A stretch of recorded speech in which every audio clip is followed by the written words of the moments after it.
At the cold prison, the junior sister appears, and hope rises in me. "Are you here to pick me up?" Her companion snorts. "Pick you up? A worthless loser hardly deserves that." She steps forward to crush the misunderstanding. "Damian, you think this visit is for you? After your 3-year sentence in Juyu cold prison, today only brings an announcement. 7 days from now, the senior brother and this junior sister marry. You may come watch the wedding ceremony." Her announcement tears open the promise that keeps me alive here. "Didn't you promise to become my cultivation partner as long as I endured these 3 years for you and survived until my release?" Laughter answers me. "Damian, should that devotion be called infatuation or merely stupidity?" She points at what the prison has made of me. "Look at your current state. Geo Cold Prison's extreme yin power erodes your body for 3 years, completely destroying your cultivation foundation. Cultivation is forever beyond you now. How could anyone marry a useless man like you?" Then she presents the senior brother beside her as everything I am not. Look at him instead. Handsome, dignified, and extraordinary. A true dragon among men. We are a match made in heaven. Without your interference, how could matters ever have fallen to this miserable point? The scene suddenly becomes too absurd to bear. I stare at them and curse. What the hell is this? Which screenwriter creates such a ridiculous, melodramatic plot? Memories expose the cruel truth behind Damian's imprisonment. 3 years ago, the junior sister deliberately breaks the master's colorful glass lamp while they clean his chambers. Damian accepts the blame and enters prison for her, never realizing that she and the senior brother arrange everything together. From beginning to end, their scheme is meant to leave him dead inside Juyu cold prison. Rage surges through me as the whole betrayal becomes clear. This is seriously all you leave behind? Damn it, this makes me furious. Yet the former owner's devotion is not the true crime. Being deeply affectionate is no mistake. The ones who deserve condemnation are that shameless couple. How can anyone remain so confused after suffering all this? Something about these memories feels strangely familiar. Wait, where does this come from? This looks exactly like that ridiculous immortal cultivation drama playing before everything changes. I have transmigrated into Damian, and the moment I arrive, this ruined body's entire cultivation foundation is already destroyed.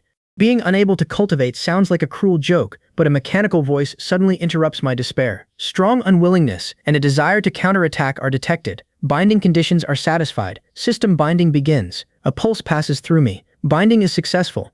Congratulations, host. The system identifies itself as the Opportunity Interception System, granting me the power to see opportunities surrounding others and seize them first. The system explains, the brighter another person's opportunity appears, the greater its value. Colored chances now emerge before my eyes, ranging through white, gray, green, and blue. So opportunity color is the system's function? There is no time to study everything here. Escaping Juyo cold prison comes first. Blue appears to be the strongest chance presently visible. Outside, an announcement rings through Yushu Palace. An elder requires a disciple to carry 10 barrels of spiritual water from the spirit spring. A generous reward follows once the work is complete. That blue opportunity rests on one of the listening disciples. The elder's representative calls, "Who wants to go?" A disciple immediately remembers the last assignment. "Last time, carrying 20 barrels almost kills me from exhaustion, yet the final reward is only 1 low-grade spiritual stone. The miserable reward drives everyone back.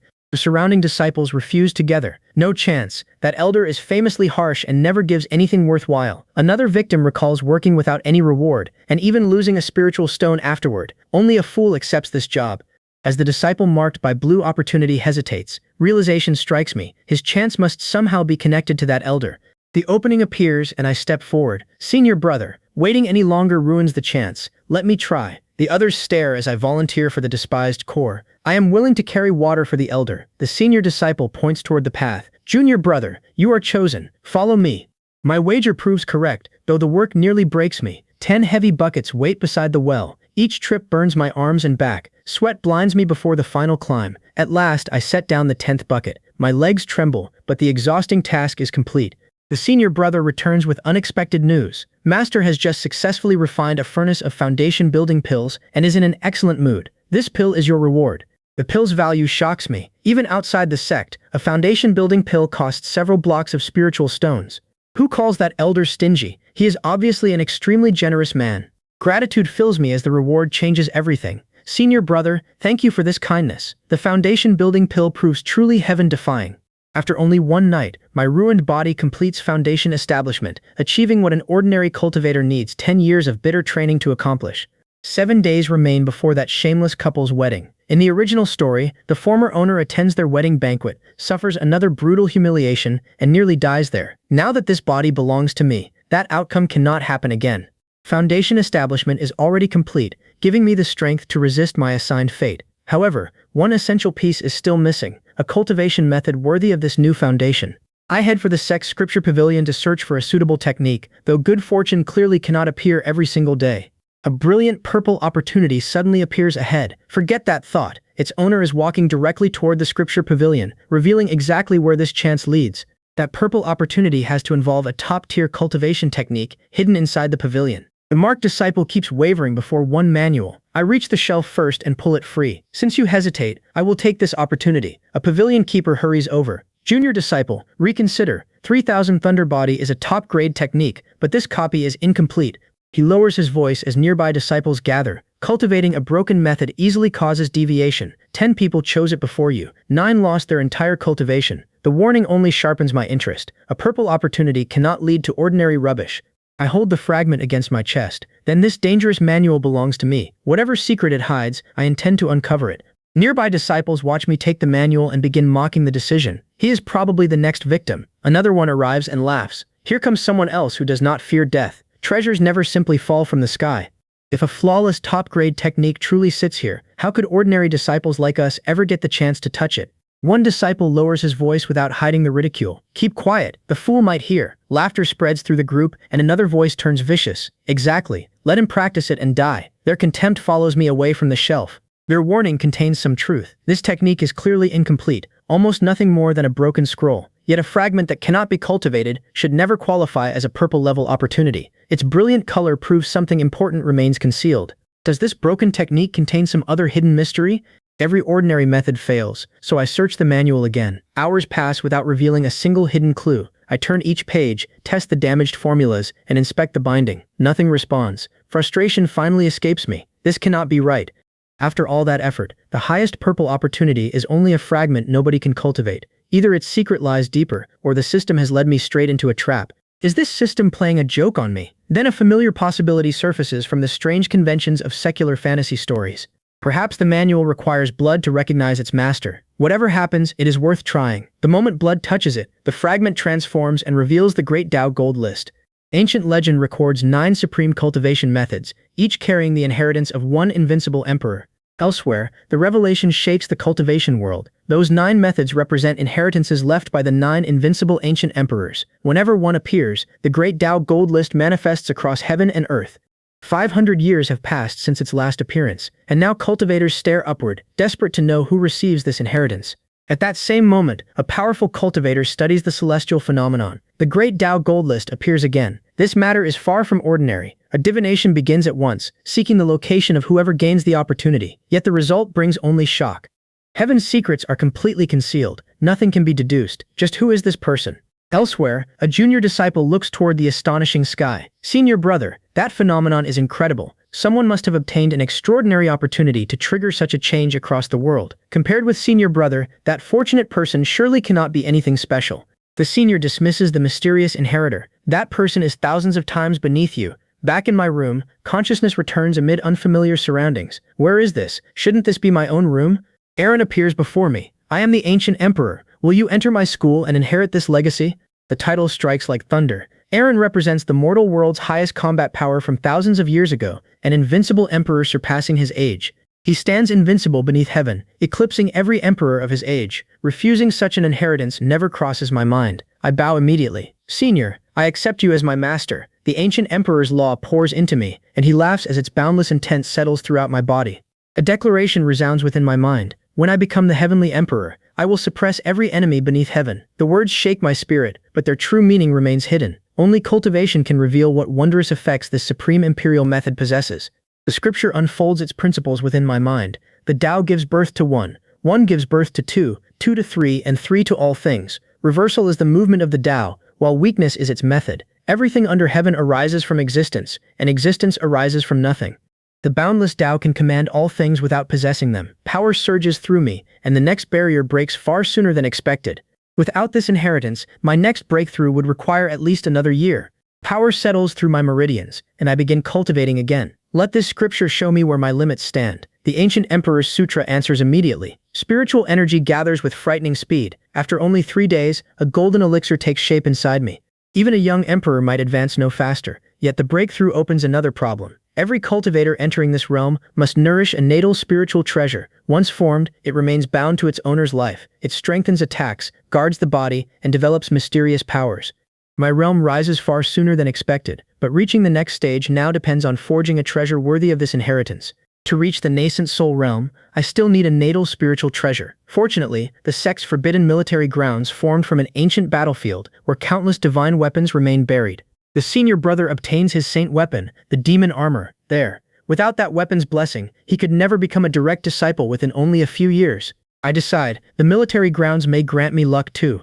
A senior disciple reassures the junior sister, "Don't worry, with this senior brother beside you, the military grounds will surely yield a satisfying natal spiritual treasure." She hums agreement, but a scornful voice interrupts. "Well, look who it is."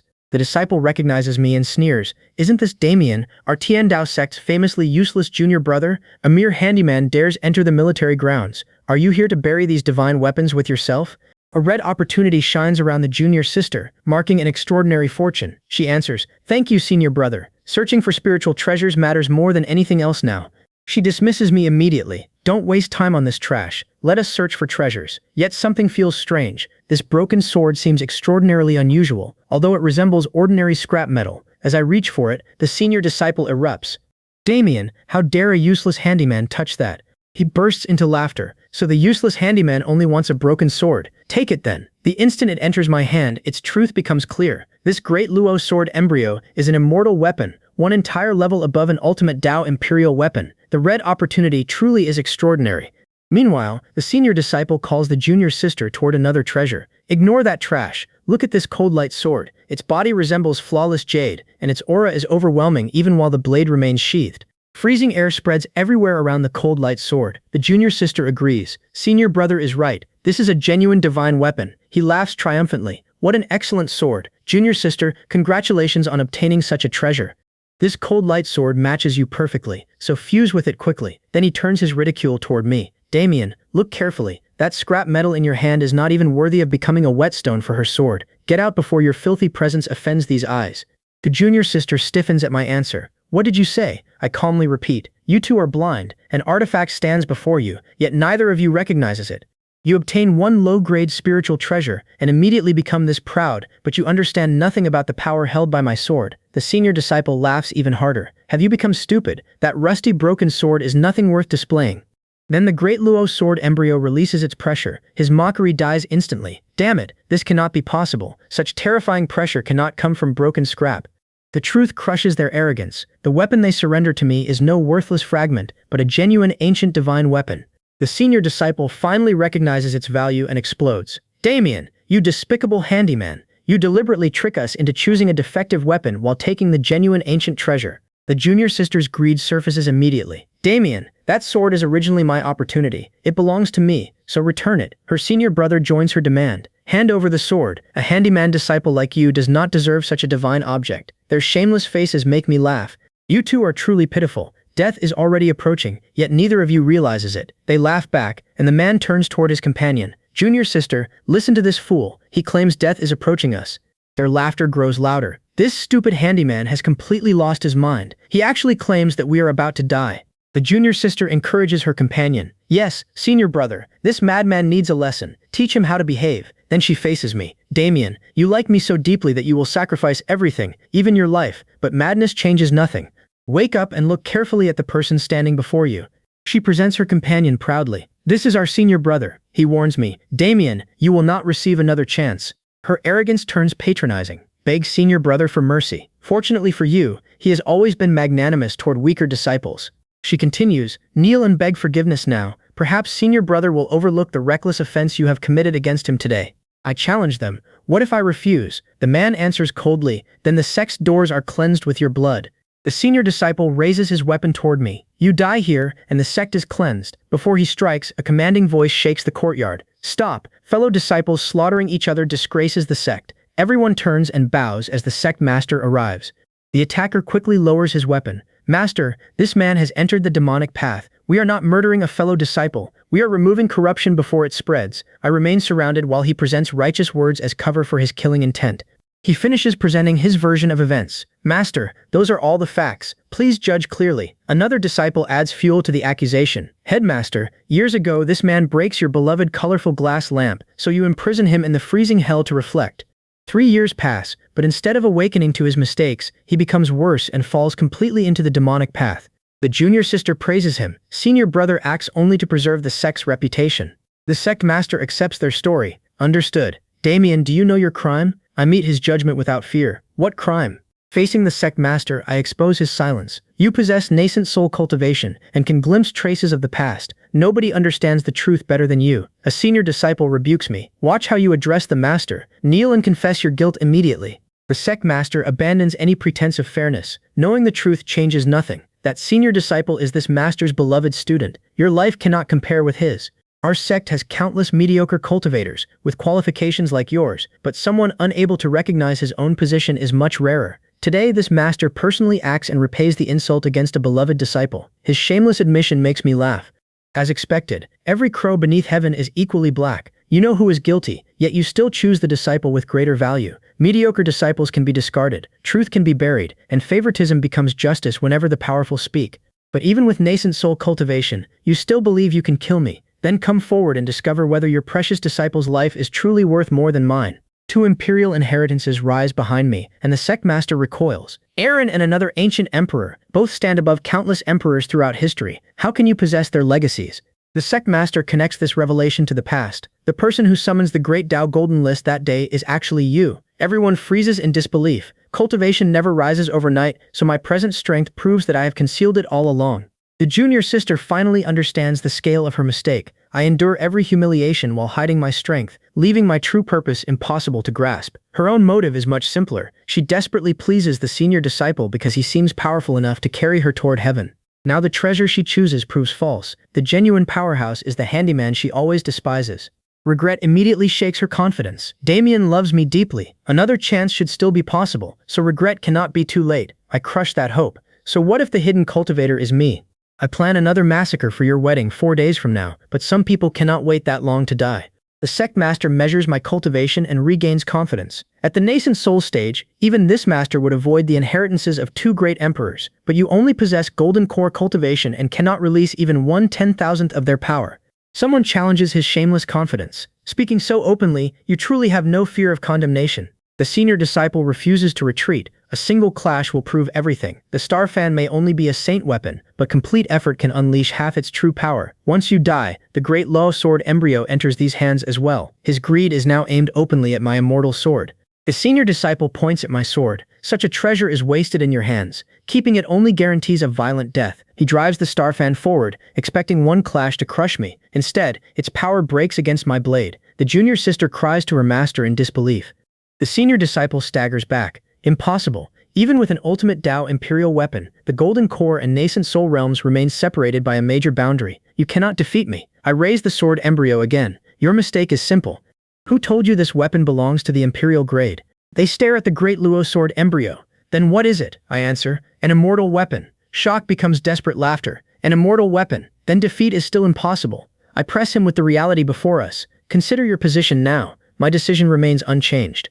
I want both of them dead. A protector suddenly draws a boundary. The girl may live or die as you please, but that man cannot be killed. I challenge him. You believe you can stop me. His hidden background becomes the final defense. Damian, have you heard of the feathered immortal sect? The protector faces me across the ruined ground. That immortal sect is among the world's oldest traditions. Several great emperors rise from its inheritance. Its bloodline weakens across the ages, yet its power still towers over ordinary factions. I keep my sword raised.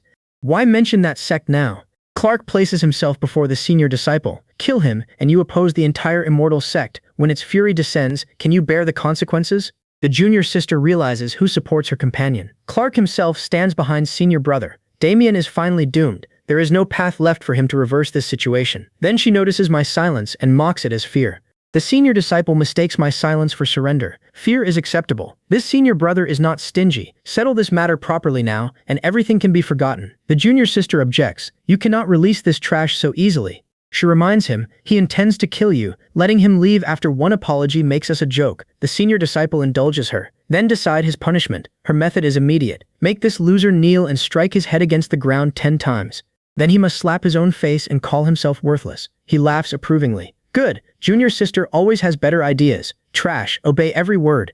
They order me. Kneel immediately, strike your head 10 times, then slap yourself. Their laughter only makes me laugh as well. Confusion replaces their triumph. I expose their mistake. Senior brother, junior sister, neither of you understands the situation. I intend to kill you, and the feathered immortal sect cannot protect either of you. The senior disciple condemns my defiance. Presumptuous, you may be stronger now, but harming us brings the feathered immortal sect's relentless pursuit. That price is beyond your endurance. I dismiss his final shield. Whether I can bear it is my concern. But you must die today. The condemned cultivator tries to stop me. You cannot do this, Damian. How dare you? I invoke Great Luo's sword body, and his resistance fails before the technique. The son's body is already destroyed, so the father's warning arrives after the irreversible blow. An enraged immortal presence rises on his behalf. Bold, you dare hurt this lord's son? From this day onward, the entire Xuantian world will have no place for you. The sentence condemns me to endless pursuit, but the authority behind it changes nothing. Immortal, calm down. A mere immortal sect is not worthy of forcing me to hide my soul. It is all over. For Qingyun's sect, however, victory carries a terrible consequence. Its leader sees disaster closing around the sect's future. Our foundation has endured for 1,000 years, yet today it is going to be ruined. The sect leader spells out the danger. That father is notorious for repaying every grievance. Destroying his son's body creates a hatred that lasts forever. His revenge will not stop with you. Everyone connected to today's affair faces his relentless pursuit. The elder's wild accusation lands on me. This disaster is all your fault. Had that child transformed sooner, nothing would have fallen this far. Anger sharpens my reply. You unreasonable old man. I act to survive. Had I not killed him, my corpse would be lying here now. His father's revenge cannot make self-defense a crime. Tell me, what cultivation level has Zack reached? Now you finally understand fear. Zack serves as the immortal sect's deputy headmaster and stands at the peak of void refining, an existence considered nearly invincible in this world. You truly believe those two powerful magical treasures can deal with him? Against him, those two powerful treasures mean nothing. He crushes you as easily as someone crushes an ant.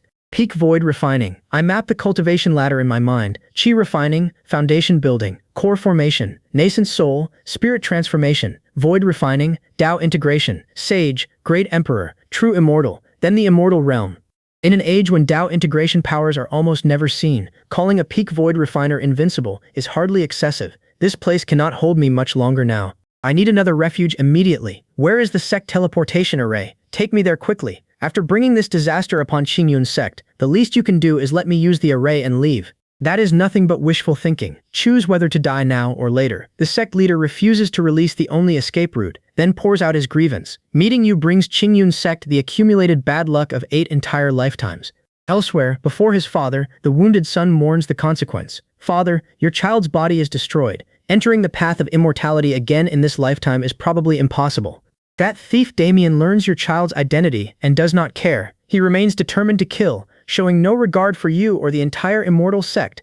You must avenge your child, his father answers with an oath. Child, rest easy. Even to the ends of the world, your father will hunt that little beast, cut him apart, crush his bones, and scatter his ashes. At the stronghold, the father commands, Shura guards, issue the immortal pearl order. Notify the entire Xuantian world. Every sect, large or small, must join the hunt and kill this man. Whoever provides a clue receives 1 million high-grade spirit stones. Whoever kills him earns an enormous favor from our immortal cultivation sect. The decree turns every cultivator in the world into a potential pursuer. Far away, the unstable teleportation array convulses before throwing me somewhere unknown. Where did this broken array send me? Old sir, I'm new here and unfamiliar with this place.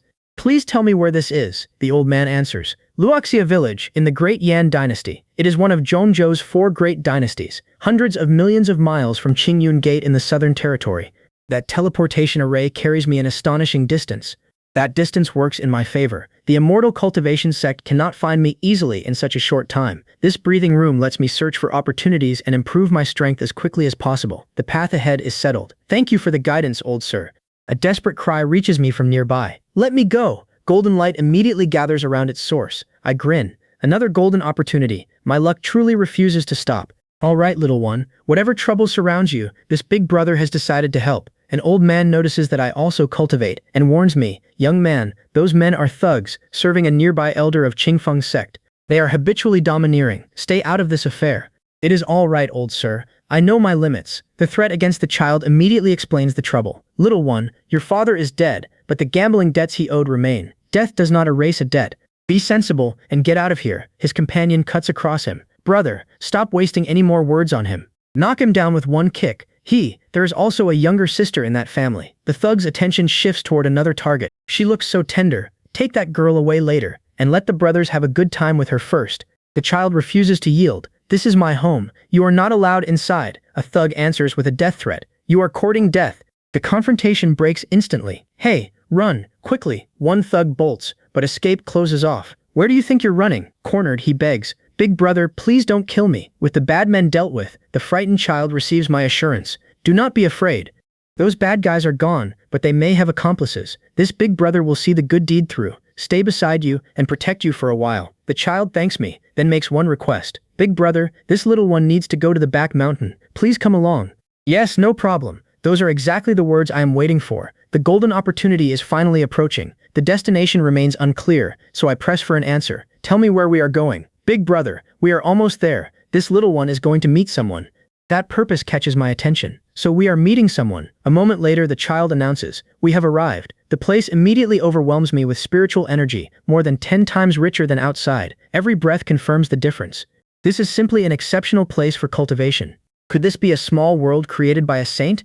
Golden light also pours from the lake. The opportunity may be hidden beneath it, yet the person the child came to meet is nowhere visible. Strange. Big sister waits for this little one on the grass every day, but today she never appears. The missing person takes shape through the child's certainty. Big sister is extraordinarily beautiful, the most beautiful person these eyes have ever seen.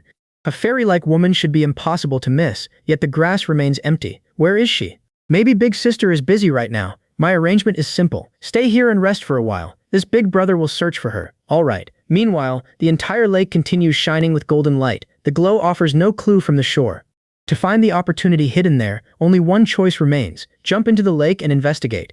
The decision sends me straight underwater. Whoa, this feels incredibly smooth. Fish move through the water, but one is impossibly huge. Be obedient.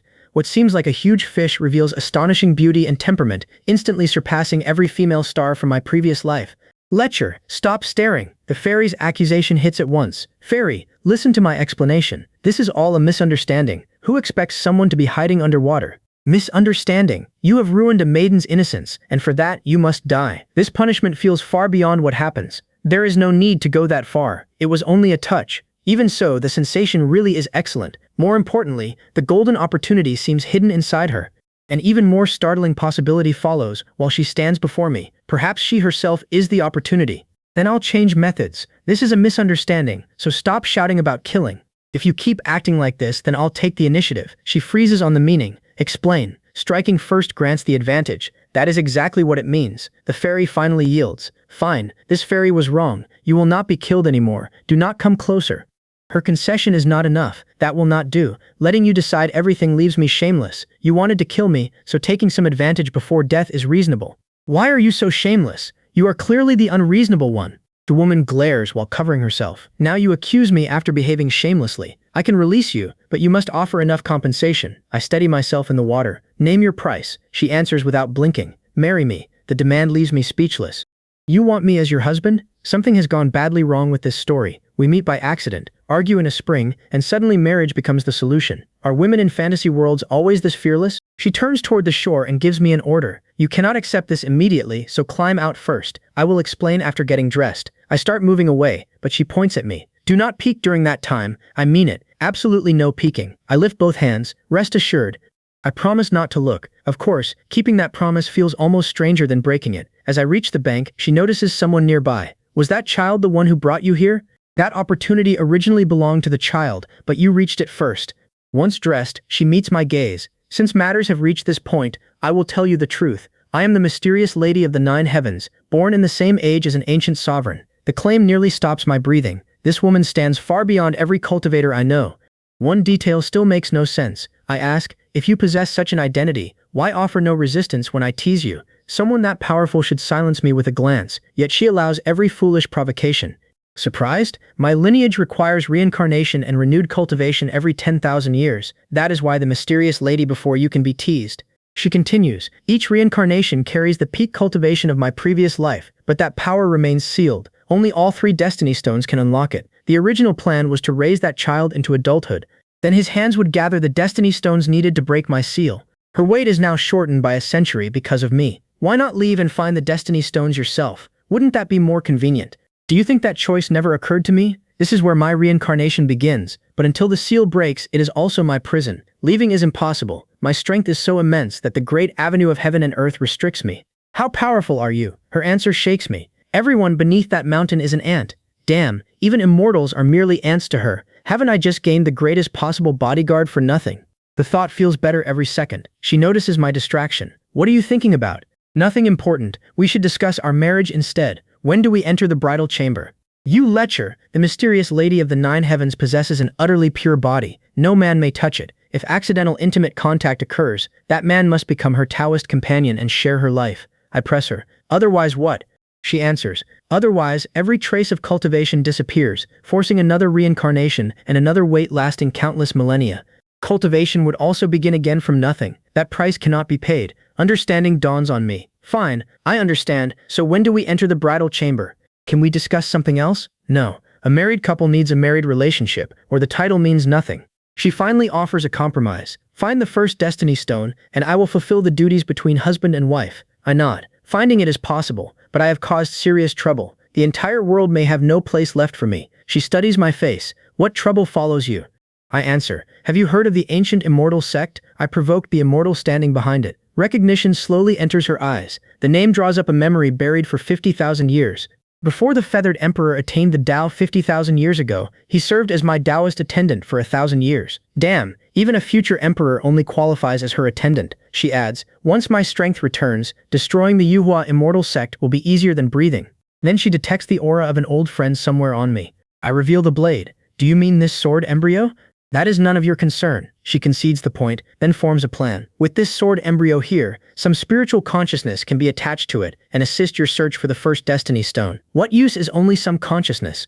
Her confidence leaves me stunned. That strand contains only 1/10,000th of my cultivation, yet it casually suppresses anyone who is merged with the Tao. That is more than enough. With the lady's divine consciousness attached to me, no cultivator beneath the law realm can threaten me. Power hums through the sword embryo, turning my earlier caution into certainty. Zack still expects a meek farewell, but I have no intention of granting one. I grip the sword and grin. Old man, wait for me. Let us see whether you can remain calm when I return. Elsewhere, after all this time, the vice-chancellor still has no trace of the person he seeks. Nothing yet? The subordinate bows under the pressure. Vice-chancellor, there are still no results.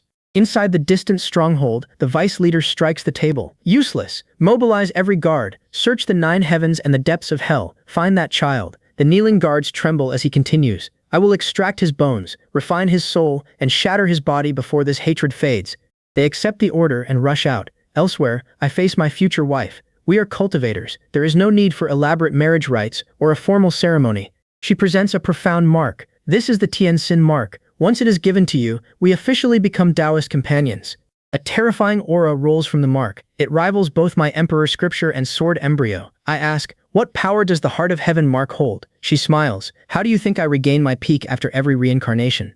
The Tianxin mark makes that possible. You cannot release its complete effect, but your cultivation speed will still increase tenfold. 10 times. The spiritual energy here is already 10 times denser than outside, so combining both advantages gives me 100 times the normal cultivation speed. This is unbelievable. Having an immortal wife feels incredible. Thank you, madam. I will find all 3 destiny stones for you. She freezes at my choice of address. What did you just call me? Madam, of course. Since we are Taoist companions, I call you my wife, and you call me husband. That makes perfect sense, doesn't it? Is madam too offensive? Then perhaps baby or darling works better. She can hardly believe such shamelessness exists. Heaven should send divine thunder down and kill you. Her anger cools, and she finally yields. Call me whatever you wish. In 7 days, Simon's imperial tomb appears, and the first destiny stone lies within. The danger gives me pause. She notices and folds her arms. My divine consciousness protects you. What is there to fear? Her confidence draws a grin from me. Thank you, madam. My wife truly is the best. During the next 7 days, I cultivate without rest for the expedition. The immortal path spans 10 great realms, and every ascent becomes harder. Spiritual energy surges through my meridians as I refine my foundation, steady my breathing, and press against the next barrier. Each breakthrough demands more power and sharper insight. Outside, gifted cultivators spend years crossing a single boundary. My inheritance lets me advance far faster, yet Simon's tomb leaves no room for carelessness. By dawn on the 7th day, my cultivation settles, and every preparation is complete. Every cultivation realm rises like another sky, trapping countless people below its boundary. Outside, anyone reaching nascent soul within a century earns the title of genius. 7 days bring me to its great perfection, and grant an ancient emperor's potential. Madam studies my silence. What occupies your thoughts? I shake my head. Nothing. The imperial tomb opens today. It is time to leave. Before leaving, I cannot resist teasing her again. Madam, stay here and do not miss me too much. She answers without hesitation. Nobody will miss you. Simon's tomb lies in the southern region, billions of miles away.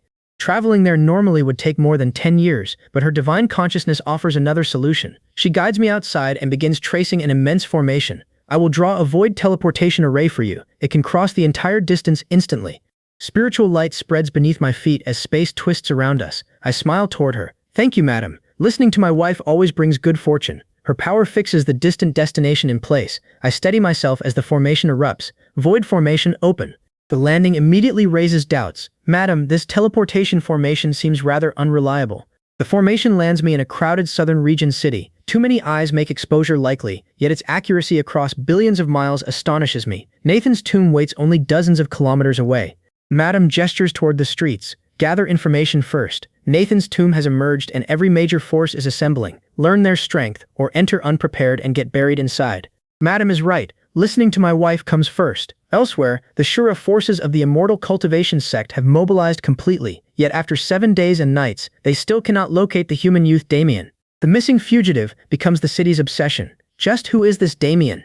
One cultivator laughs. If Damian appears, drinks are on me. He dares confront that old man Zach. Another admires the audacity. Leaving his own son aside like that makes him a genuine hero. His companion mocks him. Fool, the immortal cultivation sect has issued an immortal execution order. Any clue about Damian earns 1 million spiritual stones. Forget buying drinks. If that man appears, collect the reward directly. Money matters far more than admiration.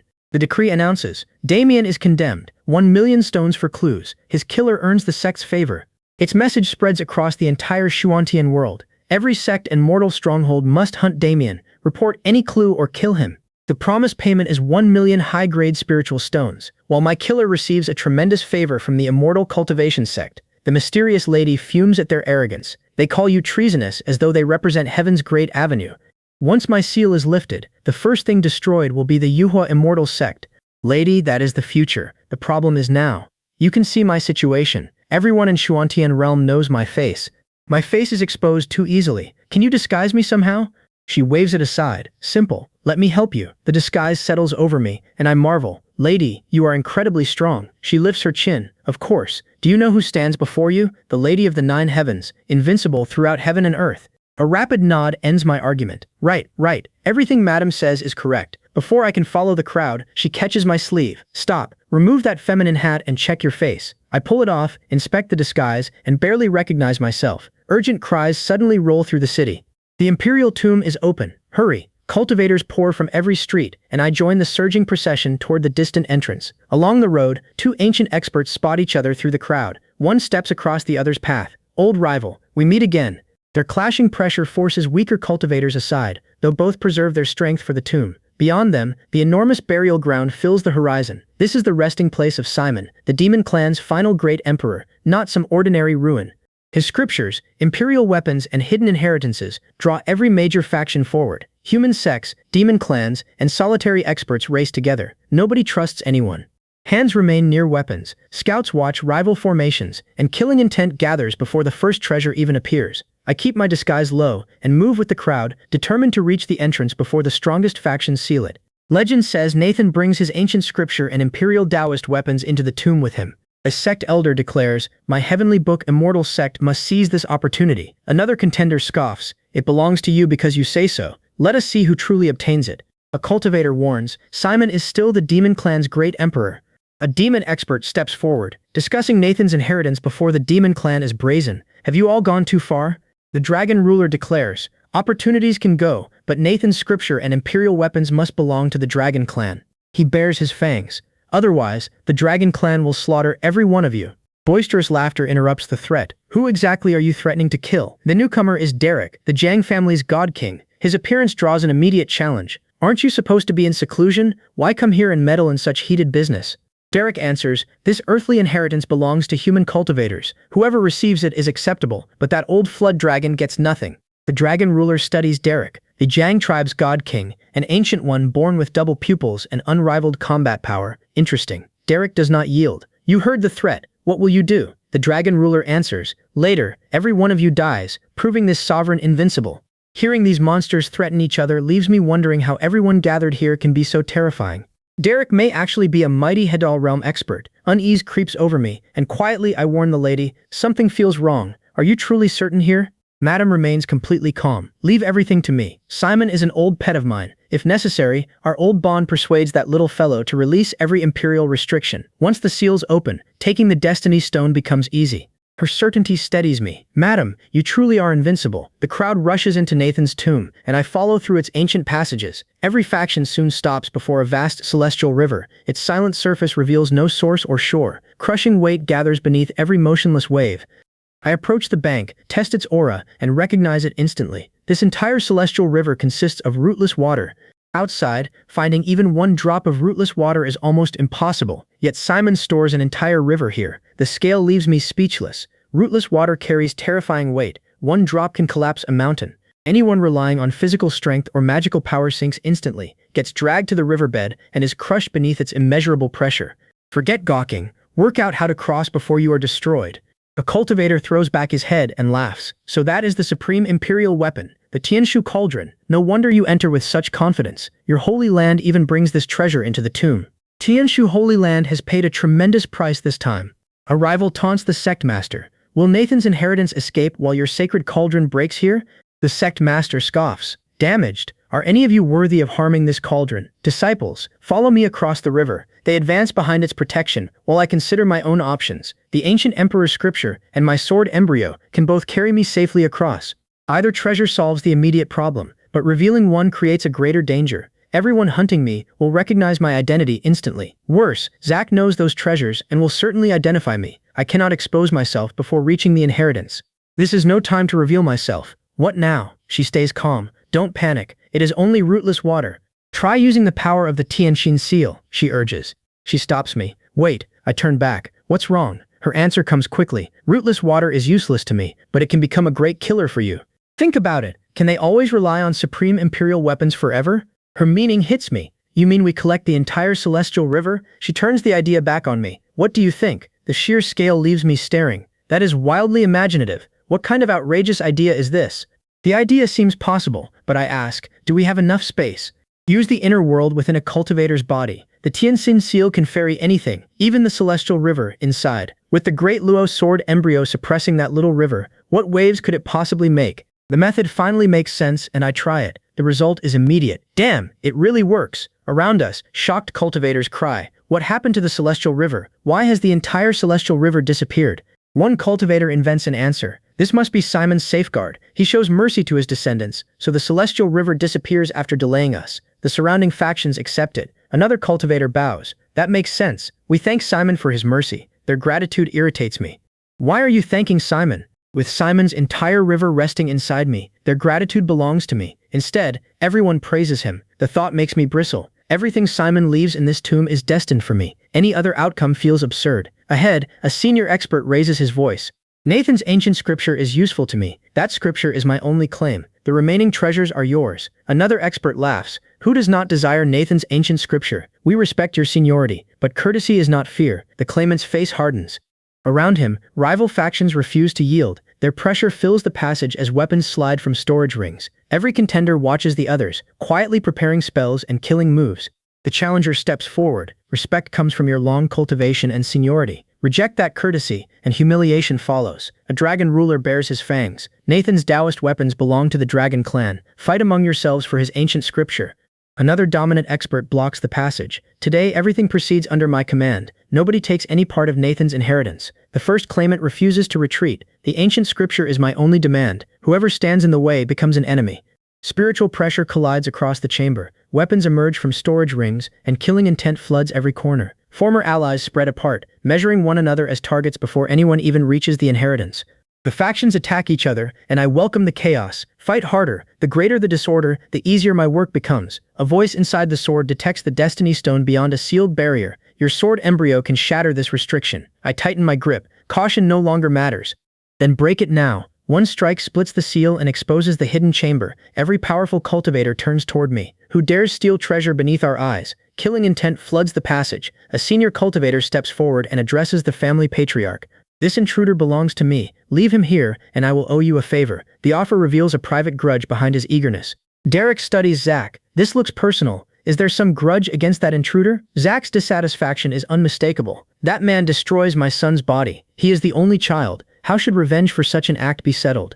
Derek understands the depth of it. Then this hatred cannot be reconciled. This king will not interfere. Zach accepts the concession. Thank you, God King. Attention returns to me. That concealment technique is quite powerful. It brings someone here without anyone noticing. Zach turns his fury toward me. Since death is actively being sought, today teaches the meaning of a life worse than death. Laughter escapes me, and his confidence cracks. Why are you laughing? Do you already know death is coming, or has fear driven you mad? I cut him short. Zach, why waste so many words? Just attack. The same sentence belongs to him now. Death is already at your door, yet you still do not understand. Your son has gone ahead, and today I give you another ride. Shouldn't you thank me? Father and son can enter hell together. Before Zach strikes, another overwhelming aura descends upon the tomb. Every expert senses the hidden master at once. Wild laughter rises from among the gathered powers. So another expert appears. This is becoming truly lively. Hostility floods the chamber as the newcomer changes the balance again. With so many terrifying cultivators confronting one another, today seems destined to end with blood flowing like a river. Zach sneers at me. Sharp-tongued brat. How dare you court death today? Zach senses my protector. So a backer is here. Do you truly think that protection can save you? His Tao technique surges outward. Fellow Taoist, why make an enemy over this brat? Show yourself. The voice inside me urges, ascend with us. Surrender control of your body. I recoil from the suggestion. You nearly scare me to death, old thing. I would rather rise by myself. Then I tease her. You are my wife, so behave obediently. She answers. Then call me master and follow every command. The cultivator catches my hesitation. What are you trying to say? Speak plainly. My backer interrupts before I answer. I will say it for him. The opposing elder scoffs at any bargain. Petty tricks will not save you. How presumptuous. She answers with open contempt. Your feathered emperor once qualifies only as my Taoist attendant. You carry a diluted bloodline after countless generations, yet you dare challenge me? The insult draws immediate fury. You dare boast before me? Clark steps forward and shields me. This child is under my protection today. Anyone unconvinced can come and try. Harsh laughter shakes the standoff. What arrogance. The great emperor of our clan is only qualified to serve as a Taoist boy? Then let this emperor test your weight. If you fail, both you and this boy will be destroyed. A terrifying imperial weapon appears beside Clark, and everyone recognizes the threat. The immortal cultivation sect has secretly brought its own emperor weapon here, turning a dispute over me into a direct collision between ancient inheritances. Shock grips the onlookers. How can this old man hide his strength so deeply? Someone realizes, without this boy forcing out your trump card, suddenly sacrificing the immortal tower at the critical moment would catch everyone unprepared. With the tower revealed, Clark declares, this farce ends here. Another contender immediately withdraws from the clash. You people can keep fighting. This matter does not involve me. All that matters is obtaining Nathan's ancient scripture, yet greed keeps him rooted near the battlefield.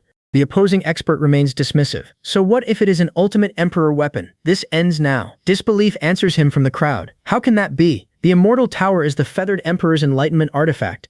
Its ancient presence bears down upon everyone, and no ordinary imperial weapon should survive a direct collision against something forged for an emperor's path. The tower's defender clings to that certainty. Its quality is extraordinarily strong. Even among ultimate emperor weapons, nothing can damage the immortal tower. Then my sword embryo meets it, and that confidence shatters along with the supposedly indestructible artifact. Every gaze falls upon the weapon in my hand. What exactly is this sword embryo? No one can reconcile its appearance with the ruin before them. The destruction provokes a horrified cry. Impossible! This is absolutely impossible! A wary observer secretly feels fortunate for never provoking me first. Otherwise, his Tianshu cauldron now shares the immortal tower's fate. The thought chills him. It would definitely end like the immortal tower. Meanwhile, the aura released by my sword embryo stirs an ancient memory. This presence feels familiar, much like something from ancient times. Recognition finally strikes a member of the demon clan. It belongs to the senior who once granted our clan a great favor, the ancient emperor's enlightenment artifact. The revelation shocks everyone. What? The ancient emperor's enlightenment artifact? They finally understand that this is a peerless divine weapon whose might surpasses even Nathan's Taoist weapon. Greed immediately replaces astonishment in one contender's eyes. This journey brings an unexpected harvest. The inheritance alone no longer satisfies him now that an even greater treasure rests in my hands. His ambition swells. No, besides Nathan's inheritance, that great sword embryo must also fall into these hands. Everything about my defiance suddenly makes sense to him. Even the immortal tower cannot stop me because the ancient emperor's inheritance supports me. Yet his wounds remain severe, and continuing this stubborn resistance means certain death before he can seize anything. He decides survival comes first. As long as the green hills remain, firewood never runs out. One day, my father will find Damian, and then every old and new debt will be settled together. His final Great Void talisman, inherited from an ancestor and reserved as a future trump card, activates earlier than planned. Rage twists his retreat. Damian, you have made me suffer terribly. Space begins folding around him, but my attention locks onto the escaping figure. Trying to run? Do you truly think escape is still possible? His treasured talisman becomes the only barrier between him and my pursuit. Another contender blocks my path with a demand. Fellow cultivator, put down Nathan's ancient scripture and Taoist weapon, and your life can be spared. Laughter bursts from me. Do you even know who stands before you? He remains contemptuous. Foreign objects only let you stop Zack temporarily. Do you truly believe that makes you invincible? He acknowledges my inheritance but refuses to yield. Even while carrying the ancient emperor's legacy, surrender Nathan's ancient scripture and Taoist weapon. His confidence requires neither treasures nor the power of natural double pupils. With physical strength alone, this emperor can still fight you. The pressure around him confirms the terrifying truth. Derek has genuinely entered the Hidao realm. One further step makes him a saint and emperor, placing him at the summit of this age. His complete indifference now makes sense. In an era where saints and emperors have vanished, reaching Hidao means standing invincible. The spectators recoil from the hopeless contest. What kind of joke is this? Unless the leader of the Tianshu immortal cultivation sect comes personally, none of us can seize this opportunity. Every lesser contender realizes that staying only places them between two overwhelming powers. One cultivator immediately chooses retreat. Leaving first is best. If this continues, we will share the immortal cultivation sect's fate. With danger closing around us, a worried voice inside me asks, "My lord, what now? Can you defeat him?" The answer comes bluntly. You are invincible below Hidao. Nobody says you are invincible above it. Retreat becomes the obvious choice. The wind is strong. Run, but leaving means abandoning both the Destiny Stone and Nathan's inheritance. The warning remains merciless. Without running now, your life disappears first. One possibility stops me. Unless something can hold him back for a moment. Once we seize the Destiny Stone, part of my strength returns. With that power feeding the divine mind, the Hidao state can temporarily return. Trusting that judgment, my answer is immediate. My wife, this is in your hands. Her senses lock onto the treasure. The great Destiny Stone is hidden inside the Demon Emperor's body. That creates an impossible obstacle, and doubt catches me. You want me to break through an Emperor's body? That cannot be done. Even death has not made the ancient corpse fragile enough for force. The warning confirms it. Even dead, he remains a great emperor. His physical body far surpasses an ultimate emperor weapon. Meanwhile, Derek closes in, leaving the watching cultivators wondering, where can that boy possibly escape? My protector promises, you remain under my protection today. The pursuit leaves no time for confidence. What happens when he is already chasing me? A plan forms within the divine mind. Let me find a way. Even after a supreme expert dies, his Tao exists eternally between heaven and earth. A trace of residual thought may remain inside the body. That remnant becomes our only opening. Let me enter and investigate. We will see whether the little golden crow still recognizes its master. Her consciousness slips toward the emperor's corpse while the pursuit continues outside. Within that silent remnant, the searching voice calls, "Little Simon, where are you? Little Simon." The ancient space offers no immediate answer. At last, Simon appears within the emperor's lingering divinity. The voice gives him a clear command. "Little Simon, the Destiny Stone will be taken away shortly. You know what to do." His tiny form inspires affection. Little Simon is adorable. Once my peak returns, your light will shine across the heavens, and you will be resurrected. Outside, the result arrives immediately. The Demon Emperor's physical body and divinity are restrained. My pursuer sees his chance and threatens. Now anything done to you will destroy you easily.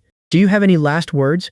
His killing intent settles over me. If not, this Emperor sends you on your way now. The sudden reversal makes someone cry. Impossible. He treats the shock with contempt. What is impossible? The answer remains unchanged. Nathan's ancient scripture and Taoist weapon belong to this emperor. With the corpse restrained behind me and no visible escape ahead, he believes every treasure is already within reach. The enemy raises his weapon and gives me one final choice. Surrender, or test the result yourself. I wipe blood from my mouth and step forward. Then let us test it. Your blood will bathe my body and nourish its divine power. He answers with thunderous laughter. Good, come again. Hidao pressure crashes across the battlefield. The ancient force around me rises to meet it. Weapons collide, fists tear through the air, and the remaining cultivators flee from the shockwaves. Neither of us gives ground. Treasure no longer matters. This fight ends only when one body falls. We gather our strength and roar the same command. Kill. The violent collision sends exhilaration through me. This feels wonderful. Derek refuses to bend. A warrior of the Derek clan fights to the death without hesitation, even when defeat means dying here. Bloodied but unbroken, Derek fixes his final pride upon me. Damian, this is not a defeat to you. This loss belongs to the ancient emperor and the primordial emperor behind you. Derek may fall, but such a defeat remains glorious. He pours every remaining trace of strength into one final roar. Kill. The final clash ends his life. Watching him fall, someone admits he truly is extraordinary. Born in another era, he surely possesses an emperor's bearing. Unfortunately, this age kills him before that future arrives. Facing such an opponent with everything at stake leaves fierce satisfaction burning through me. Fighting him with full strength is truly exhilarating. Then laughter rises behind me. Damian, the hidden hunter, finally appears. You are exhausted, and this emperor laughs last. His triumph sounds premature. Why are you laughing? My answer cuts at his pride. Because the demon clan's majestic emperor leaves behind a descendant like you, a gutter rat relying only on despicable tricks.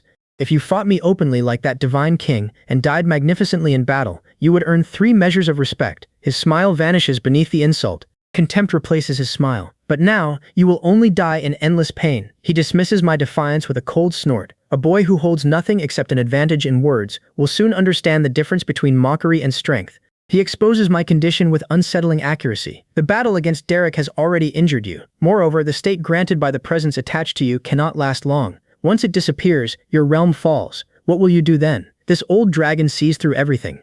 Before obtaining the treasure, the divine thought supporting me truly cannot remain for long, and waiting would guarantee my defeat. But that weakness no longer binds us. The first destiny stone is already secured. Another half day should be possible. Relief floods me. Half a day is enough to kill this old dragon 10 times over. She dismisses every concern, and my attention returns to him. Dragon meat is still unfamiliar to me. Even a lesser dragon is still a dragon, right? A cold smile follows. Hopefully this old fellow's meat does not taste too awful. Hatred twists the old dragon's face, but caution wins. He warns his companions. That boy now stands in the Hidao realm. I cannot defeat him yet. Endure the humiliation. Once his borrowed realm falls, we will kill him. He turns to retreat. His movement exposes the decision, and my killing intent immediately locks onto him. Trying to leave, today your dragon tendons will be torn out, your dragon blood will be drunk, and your flesh will be eaten raw. The threat halts every observer. Before the old dragon can escape or answer, a senior of the demon tribe steps between us and acknowledges that their side has handled this entire affair poorly. His intervention shifts the confrontation from personal vengeance to the tribe's responsibility, but my target remains trapped beneath the pressure of the restored realm. The demon elder lowers his stance and appeals directly. Little friend, grant this old one some face. How about sparing his life? The dragon clansman turns impatient. Ancestor, why keep discussing anything with him? The dragon clansman loses patience. Ancestor, kill him now. Our clan cannot endure this humiliation. A golden dragon descends under crushing pressure. I watch its scales blaze and think, this creature may already be a saint. Its aura dwarfs the Derek family's divine master. With no dragon feud, why create another enemy now? A compromise seems wiser. Give him some face. Nathan's ancient scriptures and Tao weapon are enough for me. Lady, what do you think? Opal accepts. Do as you wish. She studies the sky. That golden dragon is merely a Tao clone, not his true body. Even if we suppress his clansmen, he cannot stop us. His life is spared, but Nathan's inheritance is mine. The golden dragon rejects my terms. You misunderstand. Both Nathan's inheritance and this man's life must remain. Otherwise, every demon clan under heaven becomes your enemy. Can you bear that consequence? Such arrogance catches me off guard. A senior of the demon race should understand reason. Instead, this senior proves every bit as unreasonable and overbearing. Past enemies already crowd my path, so another hardly matters. In the ancient world, the Derek family and Clark both forged deadly feuds with me. Adding you changes nothing. Rage rolls down from the heavens. Good, good, good. From this day forward, you are the enemy of every demon clan beneath the sky. This hatred ends only in death. His threat draws no fear from me. Come speak after your true body arrives. A mere clone dares act presumptuously before me, yet expects submission. Until then, these empty declarations mean nothing. My warning rises straight toward the golden dragon. As for fighting to the death, the last person who threatened me now lies beneath 3-foot grass. Try it freely, if death means nothing to you. The golden dragon leaves one warning. Will you regret today's deeds? Regret never enters my mind. The ancient Derek family, the immortal sect, and now every demon clan stand against me. Calling me the whole world's enemy is hardly an exaggeration anymore. So be it. Every obstacle on the road ahead will be pushed aside, and every enemy will fall. Nathan's inheritance is already secured, making any longer stay unwise. Lady, it is time to leave. Opal immediately accepts the decision, as ordered. Elsewhere, within the demon clan, a junior urgently seeks the ancestor. How is the situation? Our clan's strongest warrior enters the secret realm. With him there, Nathan's inheritance should already be within reach. The answer arrives grimly. That remains uncertain. The human forces entering this time are not easy opponents. Then comes the terrible revelation. Their champion dies in battle. Shock turns instantly into fury. Issue the heavenly demon order. Henceforth, the human cultivator Damian is the eternal enemy of our entire demon clan. All demon clans now share one enemy. Elsewhere, an elder of the Derek family mourns a fallen heir. The Emperor grants you precious years, enough time to become the strongest and restore our family's ancient glory. That promised future vanishes before it can begin. Now everything ceases to exist. 10,000 years of inherited fortune belonging to the Derek family is severed completely at its root. The elder's grief hardens into an oath. Even if the entire Xuantian world must be overturned, this person will be found. His blood will be sacrificed, his soul condemned, and reincarnation denied forever. At the immortal sect, another disastrous report arrives from Nathan's tomb. More than 100 elite disciples march inside under Zack, yet none return. Every last one disappears. Worse still, the immortal tower belonging to their sect now lies completely destroyed. The sect leader faces the gathered council. What judgment do the elders offer now? An elder slams his palm against the council table. This humiliation cannot stand. The head teacher must mobilize the entire immortal sect and destroy that child. Another elder studies the two decrees lying together. Interesting. The Pearl Immortal Order and Heavenly Demon Order appear at once. The whole world already treats him as an enemy. An immortal general rises with murder in his eyes. He must burn beneath sky lanterns for 49 days. Otherwise, my rank becomes a joke throughout the world. The head teacher surveys the chamber and nods. Then we act according to the elder's judgment. The head teacher calls toward the council doors. Elder, step forward. A disciple enters and bows. This disciple awaits your command. The order silences the chamber. Go to the heavenly hell beneath our sect. Release the two demon saints imprisoned there. The disciple accepts, but another senior immediately rises. Head teacher, this cannot be done. Releasing those prisoners risks disaster beyond our control. Those two demon saints remain suppressed by our emperor for thousands of years, yet their evil nature never fades. The slightest mistake after their release will bring destruction upon every living creature in the world. The elder bows low before the throne. Master, please reconsider this decision. The head teacher remains unmoved. This matter is decided. One demon saint excels at pursuit, while the other exists for slaughter. Working together, they leave this child no road through heaven and no door into the earth. Their cooperation creates the perfect death trap. Elder, receive the order.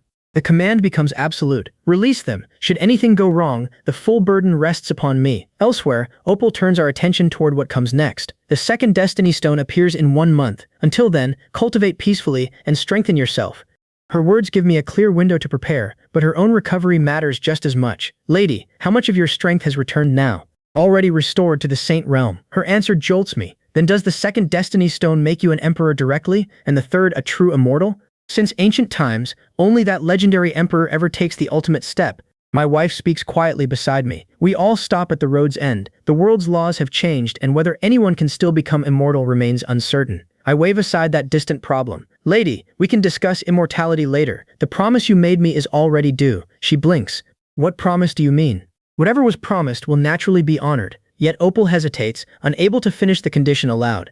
Her composure finally wavers. Can you give me some time to prepare mentally? Because for me, the reason suddenly becomes obvious. Lady, this is your first time, isn't it? Before this, no other man ever has such close contact with me. Surprise nearly overwhelms me. This is a first across all of history, right?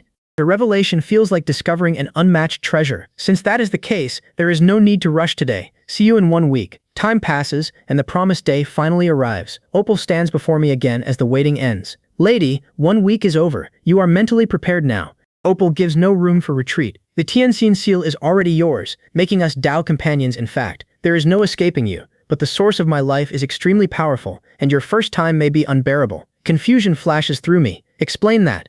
No woman in this world is beyond my ability to conquer. She remains certain. You will understand then. Endure it, and your cultivation rises greatly within a short time.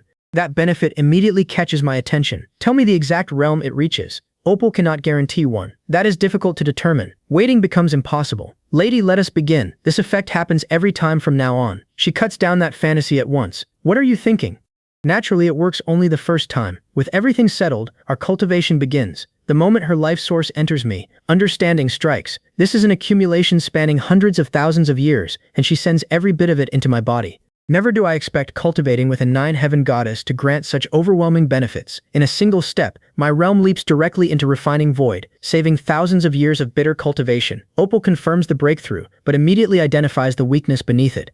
You have entered the refining void realm, yet your physique and root bones remain painfully ordinary. That weakness limits your future. A place exists where a hidden divine medicine can reshape your root bones and build a divine foundation. Her solution amazes me. Lady, you are incredible. Name the place. Opal gives a chilling answer. Burial Sky Island. Disbelief hits me immediately. Madam, this sounds like a joke. That island is forbidden territory of the demon clan. I just made an enemy of a demon king. Entering their forbidden land is practically dancing on his head.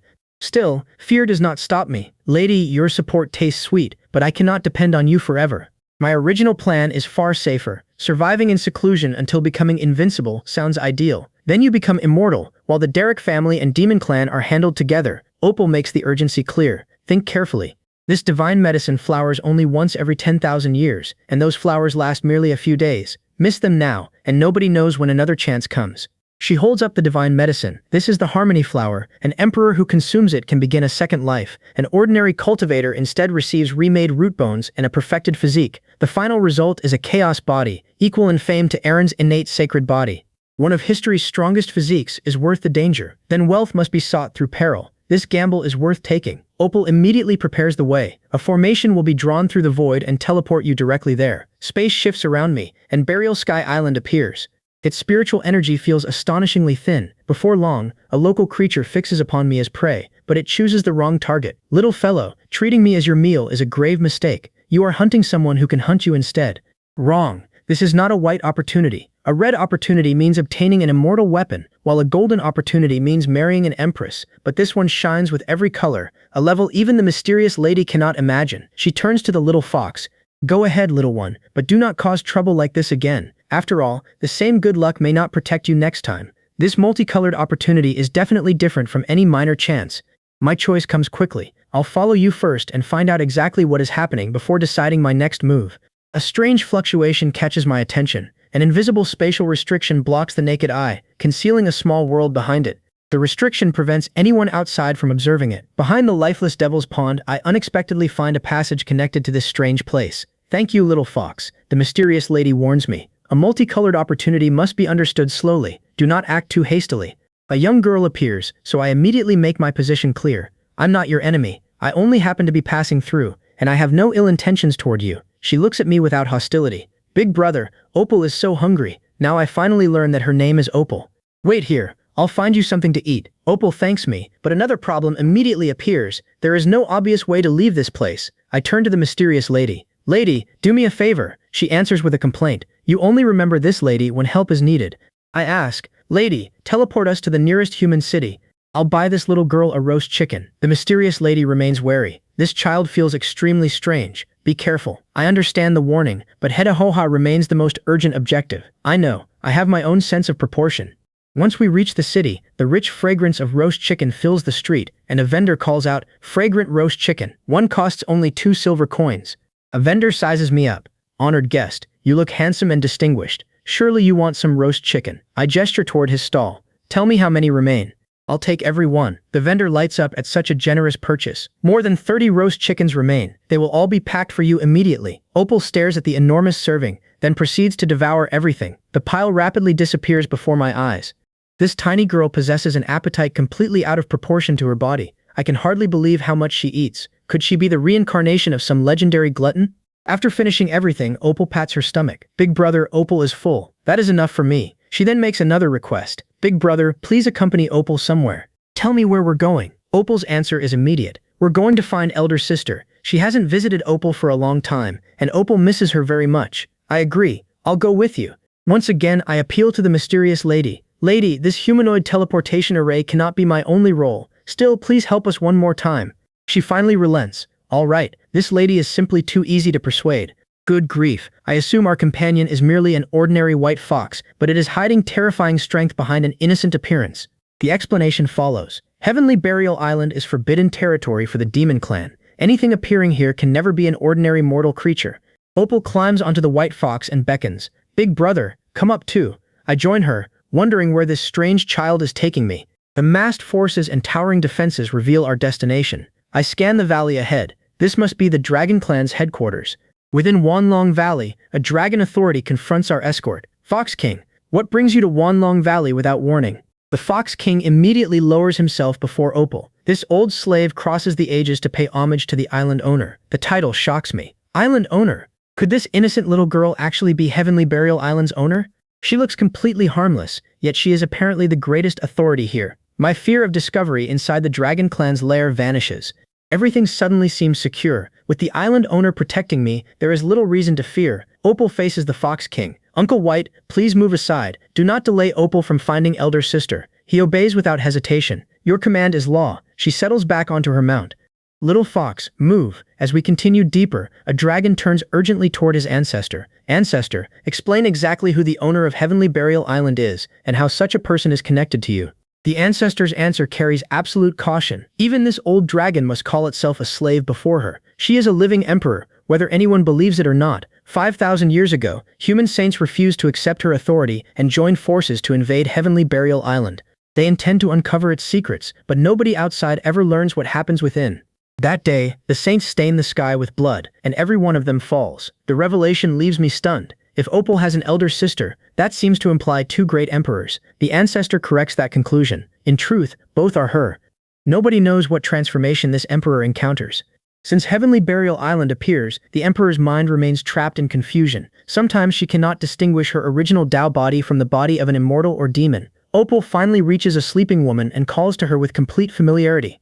Elder sister, Opal is here to see you. Please open your eyes and look at Opal. Okay, elder sister? Yet the mysterious state surrounding the woman remains, revealing how deeply her divided existence affects her. No, a startling possibility occurs to me. Could she be the multicolored opportunity? Your luck even inspires envy. The original plan is to find Hua for you. Reshaping my root bone seems unnecessary. One step remains. What does that mean? The lady admits. The details are unclear, only a personal guess. If correct, this sleeping woman is a great emperor's first life Tao fruit. Find a chance to make it yours. I seize on the idea. Make it mine, then prove the Tao and become an emperor? She snaps. What are you thinking about? Stop daydreaming. Stealing the Tao fruit brings two benefits. First, you directly inherit the great emperor's former physique. You also gain the great emperor's cultivation experience. From then on, your cultivation road becomes smooth and unobstructed. I wait for more. And the second benefit, her answer is ruthless. That's it. Even so, the reward is acceptable. Fine, I'll reluctantly take it. Now tell me how to steal the Tao fruit. Use the Tianxin seal. Its mark can extradite everything, so it should also work on a great emperor's Tao fruit. I understand the method. Opal prepares to leave. Big brother, let's go. Opal has already seen elder sister and is satisfied. I stop her. Wait. Before leaving, I approach the sleeping woman. Let me see whether there is a way to wake your sister. The lady immediately challenges my action. Boy, what are you doing? Something suddenly locks my entire body. What happened to my body? I can't move at all. The lady speaks from within my mind. Your body is merging with a great emperor's Tao fruit. Interrupting its defenses triggers this paralysis. Power continues forcing open hidden passages inside me. She adds, I also opened your Tao palace. Once the fusion ends, you will enter the He Tao realm directly. Even I envy this opportunity. I test my frozen limbs. She sounds pleased. Afterward, we can join forces. Together, we can fight even a saint.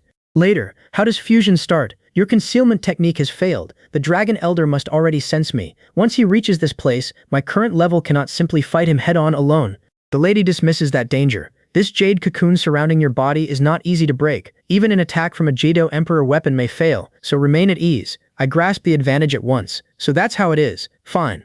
Since the cocoon protects me, I'll stay here and wait for them to exhaust themselves. Let the Derek clan, the Demon clan, and Clark all come directly to my door. When they arrive, I'll settle every account with them together. Everything is falling into place.